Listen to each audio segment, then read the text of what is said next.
खबरों के गहराइयों में गोते लगा रहा था तो एक ऐसी खबर मेरे सामने आई जिसे अगर न पढ़ता तो शायद सारी रात सो न पाता। आप लोगों को बताना बहुत ज़रूरी है कि मुझे कौन सुनता है, कौन देखता है, इस बात से बहुत सरोकार नहीं है मुझे। मैं सोचता हूं कि क्या कह जाने से, क्या बता देने से मुझे तसल्ली मिलती है। मैं क्या बदलना चाहता हूं, किसे बदलना चाहता हूं, क्यों बदलना चाहता हूं, ये एक विषय है। बहुत ज़्यादा कॉमर्शियल हो जाना, बहुत ज़्यादा व्यूज़ आ जाएंगे, टीआरपी बढ़ जाएगी, बहुत ज़्यादा धन लाभ हो जाएगा, ये विषय बहुत बाद का है। बहुत इंपॉर्टेंट है कि आप क्या बता देते हैं किसी को। नमस्ते, अजय साहनी स्टार बोल रहा हूं। रियल रिपोर्टर के न्यूज पे आप सभी का स्वागत है और अपने channel real reporter news star पर भी अभिनंदन है। केरल की एक खबर बताने जा रहा हूं, बहुत शानदार है, मोटिवेशनल है। केरल की एक मां बेटे की जोड़ी ने कमाल कर दी। यह लोग केरल लोक सेवा आयोग की परीक्षा एक साथ क्लियर करते हैं। 24 साल का बेटा है और 42 साल की मां है ना मजेदार किस्सा। आंगनबाड़ी की नौकरी करते हुए एक मां अपने घर की सारी जिम्मेदारियां निभाती है। मां तो खैर मां होती है, महिला, स्त्री, इसके कितने पद हैं, कितनी गरिमा है, कितनी जिम्मेदारियों का बोध है या बोझ है, ये दोनों कह सकते हैं। लेकिन इन सब के बावजूद वो एक जीवन शैली अलग तरह की।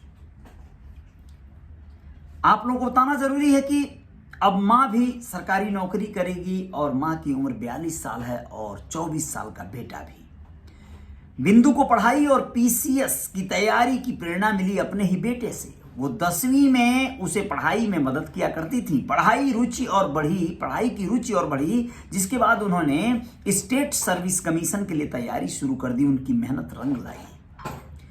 एएनआई की रिपोर्ट के मुताबिक बिंदु ने लोअर डिविजनल क्लर्क एलडीसी की परीक्षा में 38वीं रैंक हासिल की, जबकि उनके बेटे ने 92 रैंक के साथ लास्ट ग्रेड सर्वेंट्स यानी एलजीएस की परीक्षा पास की है। बिंदु ने पहले 2 बार एलजीएस का और 1 बार एलडीसी का एग्जाम दिया था। उन्हें चौथे अटेम्प्ट में सफलता मिली है। अब आप लोग आगे भी जान लें कि दोनों की सफलता पर बेटे विवेक ने कहा है कि हम साथ में कोचिंग जाते थे, मां की वजह से ही मैं सफल हो पाया हूं।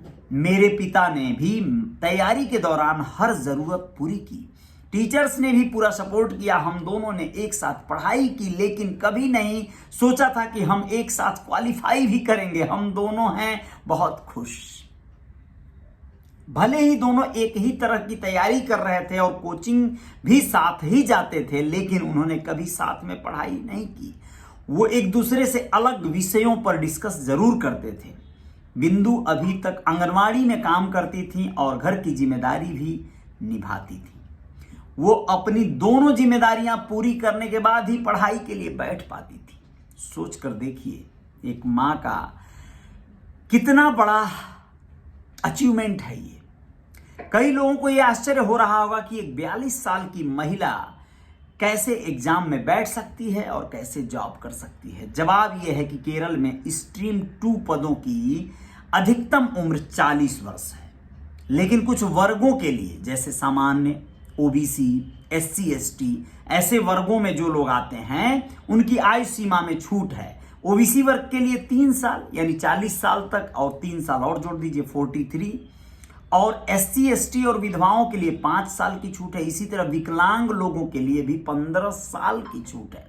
यानी अगर 55 साल का विकलांग व्यक्ति है और परीक्षा देगा तो भी उसे पद मिल जाएगा। ये वरीयता है।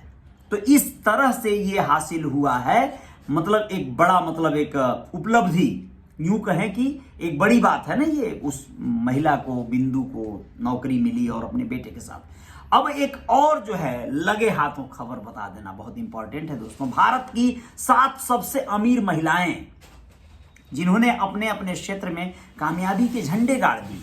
महिलाएं बहुत सारे दुखों के बोझ तले दबी फिरती हैं आज भी। समाज का ये जो दोयम दर्जा है, पुरुष प्रधान भारतवर्ष में महिलाओं का जो स्थान है आज भी बहुत सारे जगहों पर वो खाना बनाने की चीज है, पर्दे में रहने की चीज है और पुरुषों की तवेदारी करने की चीज है।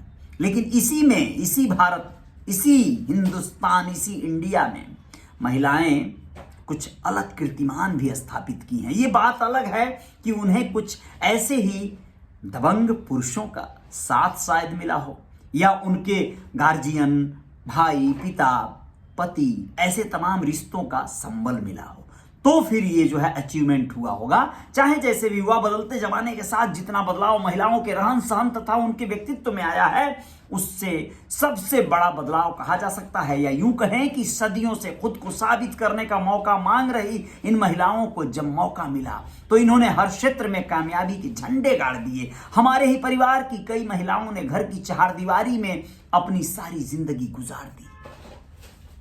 ऐसा गूगल पर एक रिपोर्ट है और आप लोगों को बताना जरूरी है कि यह इंडिया टाइम्स हिंदी की रिपोर्ट है। उसी में प्रकाशित धीरज झा का यह लेख है जिसे मैं आप लोगों को पढ़कर सुना रहा हूं। 24 दिसंबर 2020 का यह लगभग एक सर्वे है। आप लोगों को बताना जरूरी है कि आज जब इन महिलाओं को अवसर मिला तो इन्होंने अंतरिक्ष को भी अपने कदमों से नाप दिया।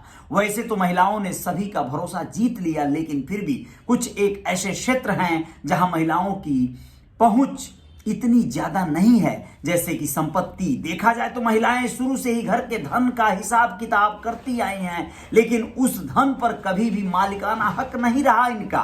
हालांकि अब जमाना बदल गया है, आज की महिलाएं संपत्ति के मामले में भी किसी से पीछे नहीं है। आज हम आपको बताते हैं भारत की उन महिलाओं के बारे में जिन्होंने जानने के बाद आपको लगेगा जैसे धन के देवता कुबेर ने इन्हें अपने खजाने से ही हिस्सेदारी दे दी है। जानना चाहेंगे आप लोग? तो आइए मेरे साथ, आप लोगों को थोड़ा सा बताना जरूरी है। सबसे पहला नाम सावित्री जिंदल का है। आमतौर पर एक महिला जो 9 बच्चों की मां और एक मंत्री की पत्नी रही हो, उसके घर में ही इतने कामकाज होंगे कि उसे कभी अपना कारोबार देखने की फुर्सत ही नहीं मिल सकती। लेकिन सावित्री जिंदल आम नहीं बल्कि खास महिला है, इसलिए तो वह एक मां, एक पत्नी, एक सफल गृहिणी, एक मंत्री और एक सफल कारोबारी के रूप में अनगिनत भूमिकाएं निभा चुकी हैं। जिंदल ग्रुप्स की चेयरपर्सन तथा हरियाणा सरकार में पूर्व मंत्री रह चुकी 70 वर्षीय सावित्री जिंदल ने देश के टॉप 10 धन कुबेरों में अपनी जगह बनाई है। खास बात यह है कि वह इस लिस्ट की इकलौती महिला है। इसी के साथ वह भारत की सबसे अमीर महिला है। अमेरिका की ऑल ओवर की सूची में उनका नाम 20वें नंबर पर आता है। सावित्री जिंदल की कुल संपत्ति 7.1 अरब डॉलर यानी कि 52,000 करोड़ है। 52,000 करोड़ की संपत्ति। इनके पति ओम प्रकाश जिंदल हिसार विधानसभा क्षेत्र से 3 बार चुनाव जीते तथा हरियाणा सरकार में ऊर्जा मंत्री भी रहे। 2005 में एक हवाई दुर्घटना में हुए पति के निधन के बाद सावित्री जिंदल ने कारोबार की बागडोर अपने हाथ में संभाली तथा अपने काम को बेहतरीन ढंग से निभाया। दूसरा नाम भी पढ़ देना जरूरी है, लेकिन इसके लिए आपको आना पड़ेगा अगली वीडियो में। जय जयकार तो जारी रहेगी। बहुत बहुत शुक्रिया। आइए मिलते हैं नेक्स्ट वीडियो में।